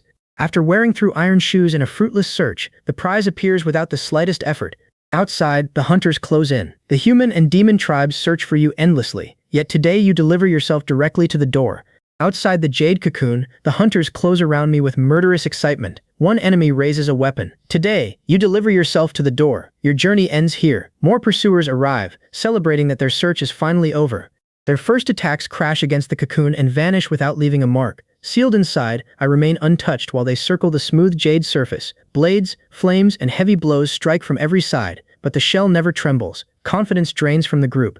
An attacker pounds the same spot again, hoping repeated force reveals a weakness. Nothing changes. Frustration replaces triumph as the hunters argue over how to drag me outside. A mocking voice cuts through them. What use is hiding inside a turtle shell? Their threats continue, but every effort fails against the cocoon's protection. One demon attempts the simplest answer. This king will swallow the entire thing and refine it immediately. The jade cocoon enters his power, but nothing happens. What is this? Even this king cannot swallow and refine it. A dragon tries brute force next, only to fail as well. Not even the natal dragon essence can destroy it, much less a mere swallowing ability. Unable to break through, someone proposes patience. Everyone, this jade cocoon cannot last forever. Wait until it dissipates on its own, and that will be the moment this human falls. Before the agreement settles, another ancient presence recognizes an old rival among the gathered experts. Humph. After disappearing amid trouble for thousands of years, unexpectedly, you are still alive. The challenged rival sneers. A defeated general from 2,000 years ago dares to speak so loudly. The other refuses to yield. Since you are not dead, survival naturally continues here as well. Another battle between us may produce a different result. Despite that provocation, the challenge is postponed. But today, there is no interest in fighting you. The gathered experts turn toward my cocoon. One recognizes the reason for another's arrival. So you come for this human boy. Now I remember. Your clan's double-eyed genius also dies by his hand. The insulted expert erupts. Say one more word and I will fight you for 3,000 rounds. A saint ignores their quarrel and inhales the fragrance leaking through the shell. What a tempting scent. Break the cocoon quickly. This saint cannot wait to taste such rare flesh. Another claimant steps closer. Divide the body however you wish, but his head belongs to me. Their voices overlap while I remain trapped inside. Each treats me as dead prey, and none considers what happens when the cocoon finally opens. The demon ruler passes judgment. He must repay our clan's humiliation with his life. His body and head are yours to divide. Another saint rejects the corpse and reaches for something worse. Only his divine soul matters. Let it endure every torture beneath heaven, barred from reincarnation forever. Their confidence is so complete that they already distribute the spoils. Amusement rises in me. You seem awfully certain of yourselves. They notice my new cultivation realm, yet remain unmoved. The Tao realm, what astonishing breakthrough speed. Unfortunately, 4 saints stand before you. Even after revealing every hidden card, you cannot stir the smallest wave. The last saint savors the prospect of devouring me and promises patience. There is never any hurry with truly delicious food. Every inch deserves to be tasted slowly. None of them considers the possibility that their prey can bite back. To these 4 ancient monsters, my rapid breakthrough changes nothing. They still treat the coming battle as a feast whose portions merely require agreement. Their threats become crueler with every turn, but that arrogance gives me exactly the opening needed to overturn their certainty. The threats continue without restraint. Today, your soul will be refined as an offering to my child's spirit in heaven. Their laughter rolls across the battlefield. Since every saint sees me as food already trapped upon a plate, courtesy is pointless. Then this human cultivator has something to announce. Damian invites every saint here to die. Before obtaining the emperor's inheritance, confronting 4 saints together remains nearly impossible, even with assistance. Now everything is different. The power inside me no longer belongs to that earlier battle, and the 4 predators have mistaken an outdated measure for my present strength. Their confidence rests on the belief that numbers and hidden techniques still decide the outcome. Mine rests on the harvest already fused into my body. No retreat enters my mind, no desperate gamble is necessary. These saints think every trump card can only create a ripple, but the Emperor's Tao fruit has transformed the entire foundation from which those cards are played. Today, the hunters learn what now stands before them. Fusing the great Emperor's Tao fruit brings an immense harvest. The Emperor's physique, the 10,000 demons' immortal body, now belongs to me, rivaling the innate holy body Tao embryo and the chaos body. 2 Emperor-level forbidden arts come with it, the 10,000 transformations holy technique and flying immortal technique. 10,000 transformations creates 3 clones equal to the original, while flying immortal technique multiplies combat power tenfold. Combining both forbidden arts makes the result absolute. Today, let me show you what invincibility truly means. My overwhelming power immediately breaks the beast saint's resolve. Spare this life. Without killing this saint, you gain an eternal mount who recognizes you as Lord. The offer earns only contempt. You think yourself worthy? Something then changes beyond this battlefield. The other saints realize that the beast saint's aura has suffered catastrophic damage. What happened? The beast saint is actually wounded. Their confidence finally cracks as the danger becomes undeniable. This situation has changed. Someone must personally go there. The fallen beast is renowned as an unmatched killing force, yet that reputation cannot protect it from the Emperor's inheritance. Its surrender proves more than any boast could. A creature that arrived expecting to divide my remains now offers eternal servitude merely to preserve its own life. Neither its title nor its talent matters anymore. The combined techniques place 3 indistinguishable bodies on the field, each supported by power increased tenfold. Against that force, even an ancient saint built for slaughter discovers fear. The remaining enemies can no longer dismiss my breakthrough as speed without substance. One of their strongest companions is already collapsing, and the balance they considered unshakable begins to fail before their eyes. Confusion spreads among the others. Battle should make him fiercer. Why has his aura disappeared completely? My answer destroys their remaining hope. Naturally, death has already taken him. Now it is your turn. 2 enemies immediately join forces and attack, but pain interrupts their confidence. One howls beneath the counterattack. It hurts. This pain is unbearable. Even while suffering, the surviving saint refuses comparison with the defeated beast. That useless creature means nothing. Even if death comes today, you will pay a sufficient price. Swallow heaven and earth. A devouring force closes around me, meant to consume everything inside its reach. The saint believes this final technique can reverse the battle through mutual destruction. Instead, the threat sounds almost amusing. What did you just say? You plan to swallow me? Laughter escapes as the absurdity settles in. Since that is your decision, the roots can only be removed for now. The saint throws away any chance of survival by forcing the battle to its final stage. Its strongest devouring art descends, while the expendable clone prepared by 10,000 transformations becomes the price for escaping that deadly power. The saint stares in disbelief. How can nothing have happened to you? Something does happen, but only to one clone. Still, Swallow Heaven and Earth truly deserves its ancient reputation. The first clone is sacrificed before that devouring power, allowing the real body to emerge unharmed. That technique cost me 1 manifestation, but its threat ends there. Before the battle can resume, a distant cultivator intervenes with an urgent plea. Fellow cultivator, please show mercy. The request comes too late for the saint already crushed by the exchange, yet it announces that another powerful figure has finally entered this conflict. The cornered saint cries, "Senior, save this life." My attention turns toward the newcomer. "Who are you?" Clark answers with old grievances. "First you kill a disciple, then destroy the sect's treasured weapon, and now you ask who stands before you." Recognition follows quickly. "So the Yuha immortal sect sends its protector. Have you also come here to die?" The warning does not move me. "Sending both of you down the same road is no trouble," Clark cautions. "There are always greater people and higher heavens. Excessive arrogance never ends well." The protector raises the heaven-swallowing demon jar. Ancient imperial power floods the battlefield. This jar once serves as the invincible empress's enlightenment weapon. It will make sending you onward much easier. The enemy turns to flee, but darkness pours from the jar and seals every path. The protector laughs. "After coming this far, you still think you can run?" The fleeing cultivator receives one final demand. "Leave the imperial scripture and the imperial weapon behind as well." 2 true cultivators fall, but both demon saints are eliminated. Derek's ancestor watches me through the settling dust. What kind of monster is this boy?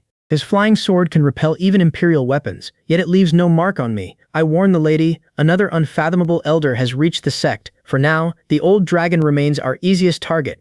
The choice is brutally practical. Squeeze the softest fruit first. Concentrate everything and eliminate that old dragon. Unfortunately, 10,000 transformations cannot last much longer, and its limit is now approaching. The dragon catches the plan and erupts in anger.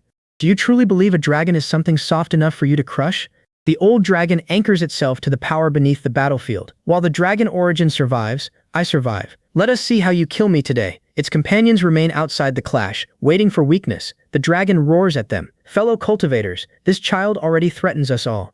If you will not attack now, when will you? Kill him." Golden scales burst across its body. "Great mighty heavenly dragon, true form of the heavenly dragon." The transformed beast descends with the weight of its ancient bloodline. I meet it head on. A heavenly dragon changes nothing.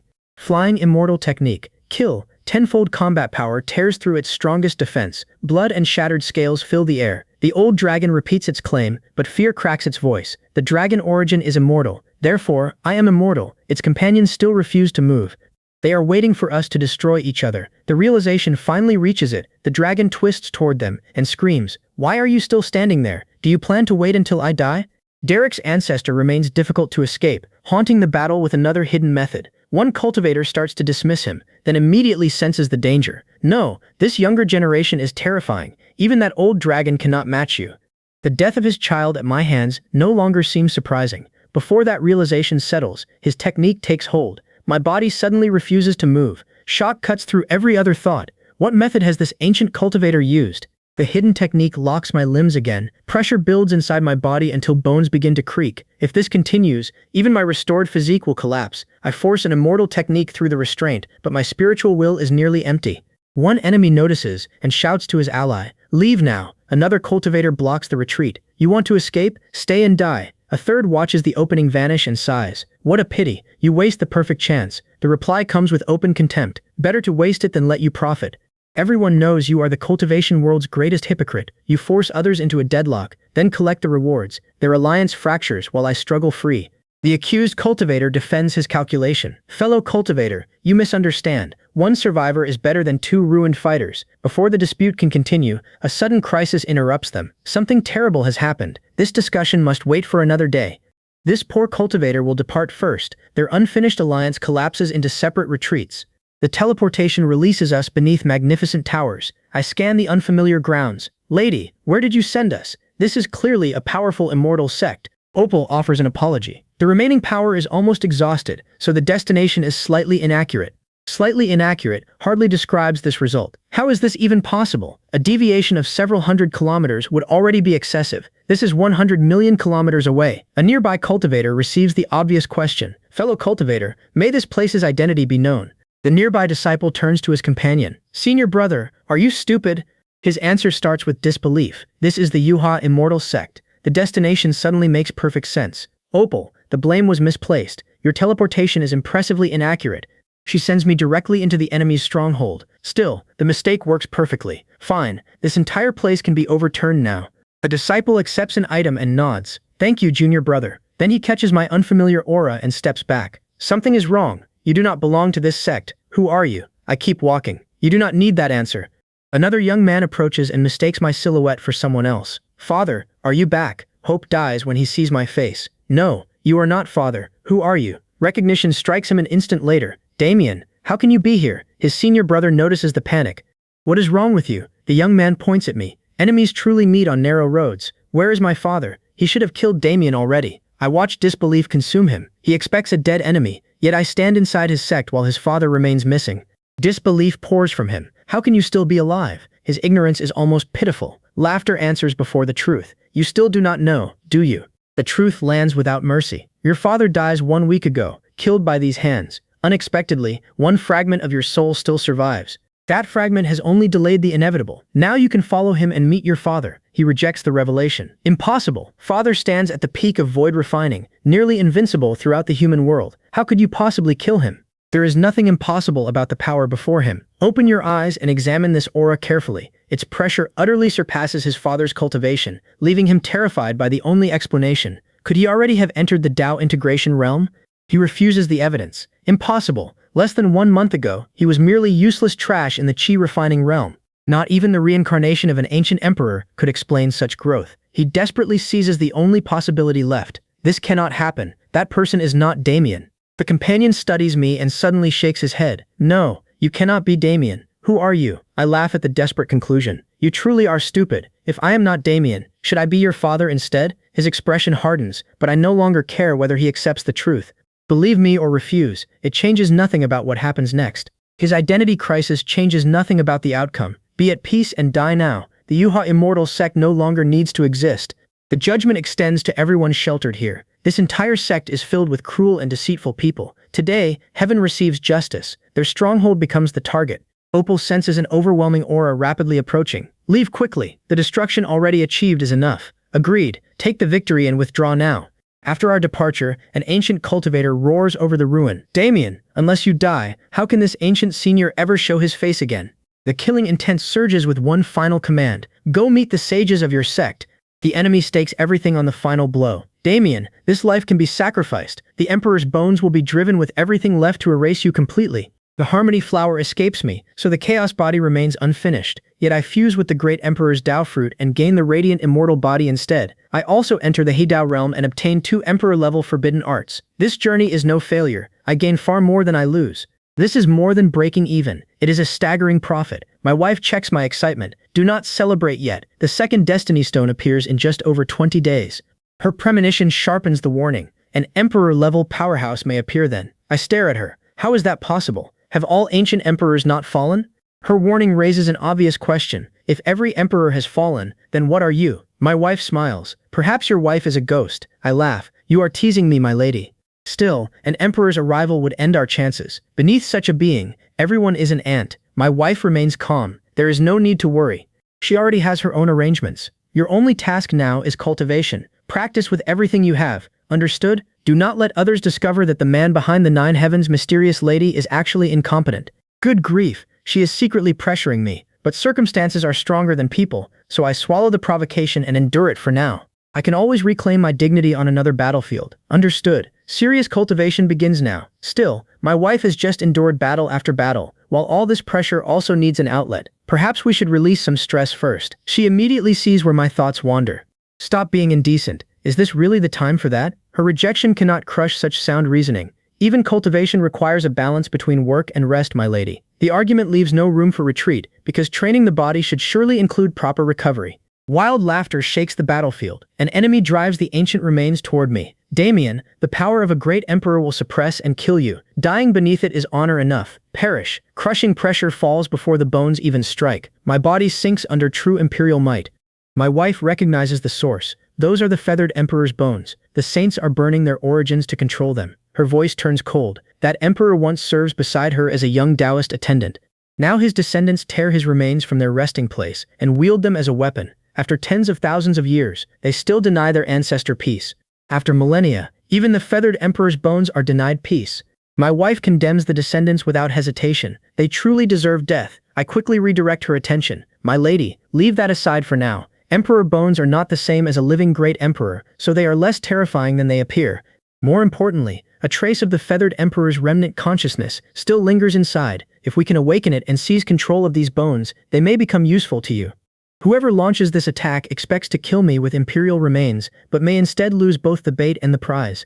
My wife extends her hand. Lend me the sword embryo. I surrender it, and her consciousness enters the blade. The weapon carries her toward a foothills academy preserved inside the emperor's fading memories. This is where they first meet. Tens of thousands of years pass outside, yet his final obsession remains trapped in that moment. A youthful figure waits beneath the old academy gate. My wife approaches the remnant and speaks with quiet authority. Old servant, do you still remember your master?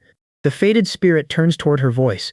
The remnant falls to his knees the instant he recognizes her. Master, this old servant finally waits for your return. She motions for him to rise. Stand. Your life ends tens of thousands of years ago, but these emperor bones remain an opportunity for a destined descendant.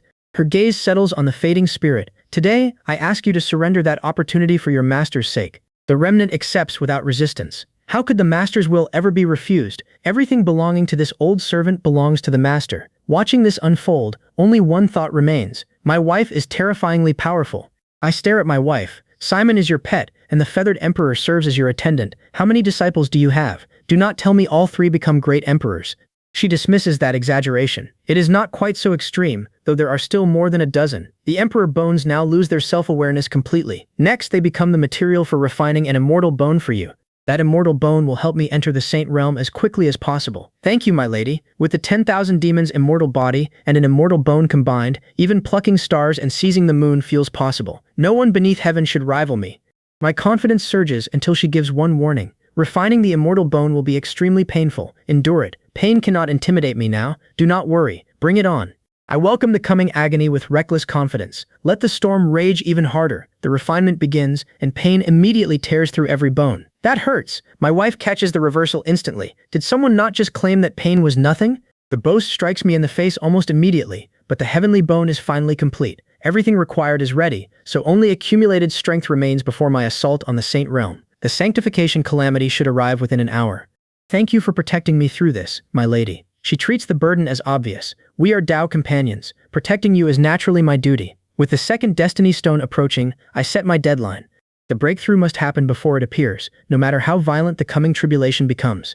Once I successfully enter the saint realm, the barrier before me collapses into an entirely new world. A saint casts away the mortal body and rises into another level of life. All the preparation, refinement, and accumulated strength converge upon this threshold.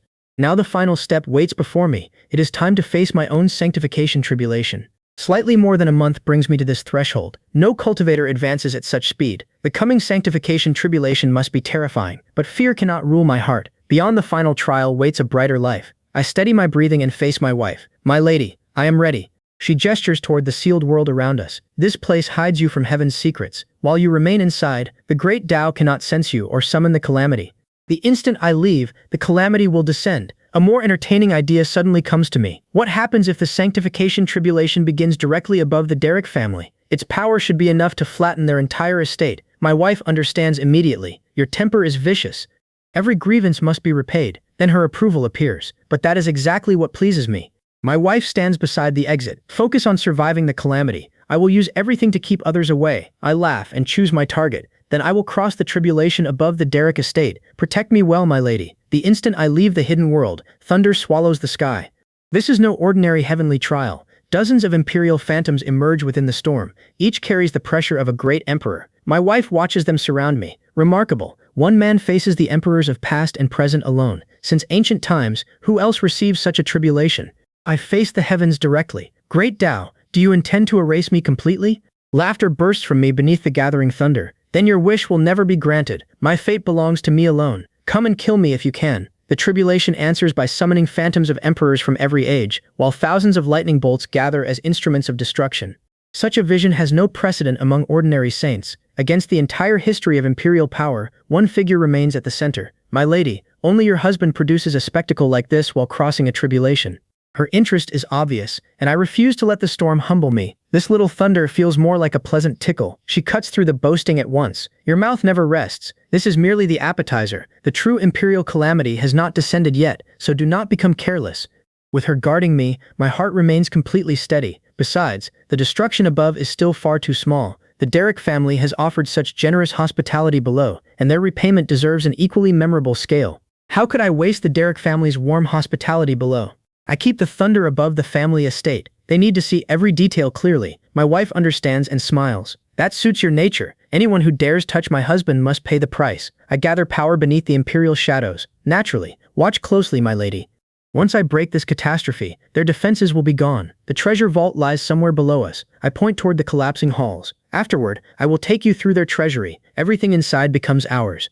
Consider it compensation for the mental suffering they cause me. My wife accepts the arrangement. Very well. The treasure house can wait until you finish. At that same moment, the people beneath the tribulation watch their defenses crumble, and panic spreads through the Derek estate. This is heavenly punishment. Which enemy has our family offended to deserve such destruction? Inside the hidden chamber, terror erupts. Nobody wants to die. There are elders above and children below. If the thunder breaks through this chamber, none of us survive. Desperate eyes turn toward the leaders. Family head, elders, say something. Panic grips the underground chamber. An elder shouts, "Find a way out. If this continues, tens of thousands of years of our family's foundation will be destroyed." Another elder stares at the overwhelming lightning. What kind of calamity is this? Even when saints cross their tribulations, no record mentions power capable of destroying the entire world. One cultivator finally breaks under the pressure. This cannot continue. Rather than wait here until terror kills us, we should rush outside and gamble on survival. An elder blocks his path. You have gone mad. Thunder fills everything outside. Stepping out means death. The desperate man laughs. Who cares anymore? His decision is absolute. Dying outside is better than waiting here for death. The escape route collapses beneath another thunderbolt. A survivor claws at the sealed doors. We cannot get out. Everyone trapped here will die. Nobody can escape. Lightning hammers the chamber, and panic tears through the crowd. Another cultivator drops to his knees. Do not strike me. I am not responsible. Every debt has its debtor, so punish the guilty one. The next flash turns the walls white. A colossal silhouette begins forming within the storm above them. Someone points upward with a trembling hand. What is that? The figure gathers imperial robes and crushing majesty. Recognition spreads through the chamber. It is an emperor's shadow. Heavens, what kind of tribulation summons this? The legendary imperial phantom becomes fully visible. It truly summons the shadow of a great emperor. We have not provoked a human being, but a monster destined to become a future emperor. The conclusion crushes the chamber. The Derek family is finished. All of us will be buried with him. They kneel toward the apparition. Great emperor, spare us. The family head is the blind fool responsible, not us. Their pleas become frantic. Every debt has its debtor. Go find the ones responsible. Above them, my wife studies the descending apparition. Husband, this phantom carries a trace of genuine imperial power. Its timing delights me. It arrives perfectly. The earlier thunder tribulation is nowhere near entertaining enough. The collapsing chamber shakes as the ancient imprint dismisses the panic. Don't make a fuss. This is only a trace of the path left by a predecessor. Yet that trace has come because a junior faces disaster. Without its arrival, my road to enlightenment ends here. I brace myself and command, break this heaven for me. Hold that emperor back for a while. Power crashes through the chamber, and someone warns, the secret room is about to collapse. We are all going to be buried here. Terror turns toward the old immortals. This is all your fault. You chased some worthless opportunity and dragged everyone into it. A furious member of Derek's clan snarls, "For this worthless opportunity, you have dragged our entire family into ruin." The trapped clansmen curse the immortals. "Even as ghosts, we will never spare you." Another voice breaks in terror. "Please no, death cannot end things here." I face the crushing imperial force and ask, "Is that all you have? Then break before me." Human and dragon unite. The two powers merge and smash into the barrier. My wife sees the surge and cries, "Husband, you succeeded. Your aura is more than 10 times stronger than before." I steady the new power. "Lady, this is only the beginning. It isn't over yet." An imperial brand descends, turning the trial into something deadlier. That imperial brand, this is no longer a test, it is a decisive battle. "Husband, retreat." Laughter rolls from the opposing presence. "Why retreat? Come, what a wonderful moment." Instead of yielding, I hold my ground as the chamber continues collapsing around us. The imperial pressure keeps rising, but the power I have just awakened rises with it, refusing to let the brand decide everything. The newly united human and dragon force answers the descending brand, while everyone realizes the examination has become a fight whose result will decide whether any of us leaves alive. Three deities descend together. One mocks Damian. "Is one statue insufficient? Is your road to enlightenment too lonely?" Within the space, voices pound against confinement. "Let us out. Don't leave us forgotten here." A voice asks, "Did you see that?" Outside, the clan mistakes the descending power for heavenly punishment. "This is divine retribution. You old men defied heaven, and now judgment has come." Rage follows their fear. "You are burying the entire Derek family with you, condemning us beyond reincarnation." A young daughter breaks down.